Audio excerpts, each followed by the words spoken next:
said, we were going to give a price for the porches. So we did get the okay confirmation to do it. So I just want to go over a couple of things that we're doing here, so you can see how to do a porch top when you have to pour against the house. You have to pour against wood. So you could see the sheeting. So they do the wood frame, then they use plywood as sheeting, right? So there's plywood behind this. See? Regular 1/2-inch plywood. And then they put the paper, the home wrap. So this is WeatherTech, Tyvek makes the home wrap as well. So what winds up happening here is that there's a cement wall up to that wood framing. So you see the height of the porch, the sliding door. So now you have to pour cement. We have to pour cement to that red line. Now that's 9 inches below the sill, and what that's going to do is that's going to give them 3 inches to do the limestone, pavers or tile, whatever they're going to top the concrete with. So the concrete is really just a base for that material to sit on. So you see we have a wall here, wall going all along there and there. That shelf is useless. We're going to end up burying it. That styrofoam wall got to come out. And you see we put cement board. It's called Durarock. It's 1/2 inch thick. So you just nail it right to the wood. And this is cement board. So basically this is like having concrete against the wood. It keeps the fresh concrete from touching the wood and rotting it. Even with this paper, the cement would eat the paper away, or if the paper had a tear and the cement got behind it, it would start rotting out the wood, and it would be rotting out the load-bearing joists and the sill plates. So you don't want that to happen.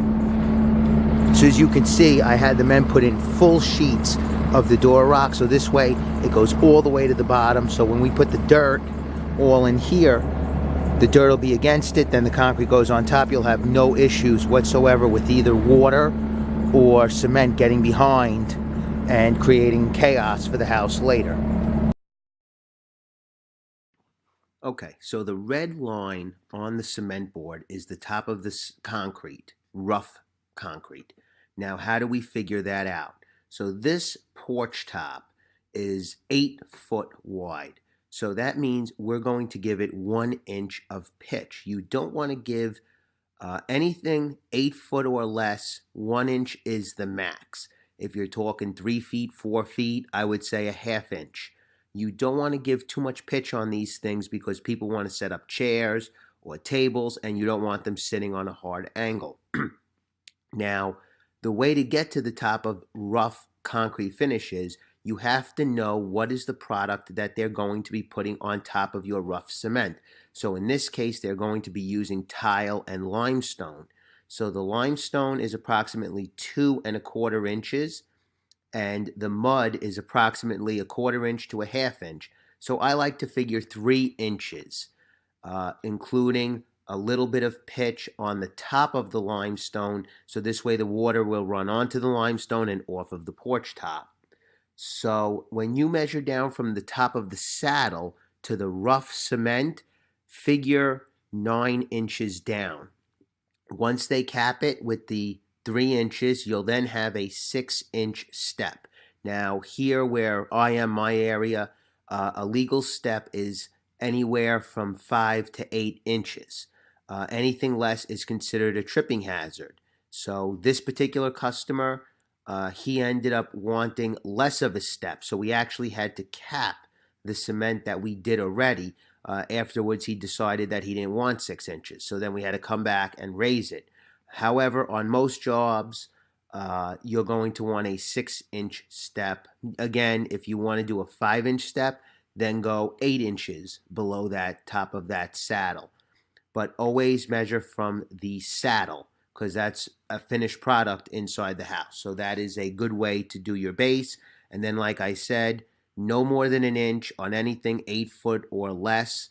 If you're getting it to 9, 10, 11 feet, then maybe you want to start exploring 1.5 inches, 2 inches, and playing around to see how that will work out. Okay, now back to your regularly scheduled program. Okay, so right now I am digging a hole in the backyard trying to get to non-frozen dirt. We had about 8 to 10 inches of frost here. That's why I'm using the smaller bucket to bust through the frost. I'm also using a smaller bucket because it has less rollback. So when I mean rollback, when you dump the bucket protrudes further out, and I did not want to risk hooking that saddle or the door. What you see me doing here is I'm patting down the dirt. I'm actually lifting the machine slightly off of the ground. This way, instead of using a plate compactor, which obviously would be the best solution for this, I'm just using the bucket and pushing the dirt down in 6-inch lifts. This way the dirt will settle as little as possible. If you can, it would also be good to let the dirt get rained on once or twice. This way you'll get some natural settling as well. It did rain uh, on this night after I filled it, and the dirt didn't go down at all. So filling it in with a machine in 6-inch lifts and patting it down, while it may not be the best way to do it, it did get the job done. And of course, you have to hang your rebar and steel, but we're going to cover that in another video that will be coming shortly. I'm also working on that as well. So compacting with the bucket, again, very, very important. Uh, a lot of guys, what they do is they just dump the dirt. They'll do their entire fill and then try to pat the top. But the problem is the top may be hard, but underneath all that fill is still loose. So you have to compact it in lifts. That is critical to the success of your slab, especially if you don't have a lip or an angle iron on the house, such as this instance.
So this porch is done over here.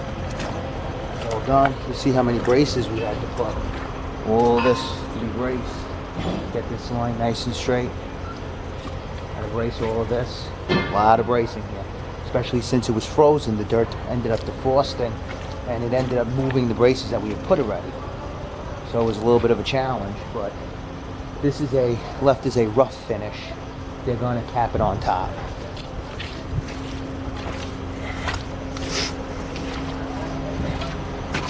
Trudge through the mud.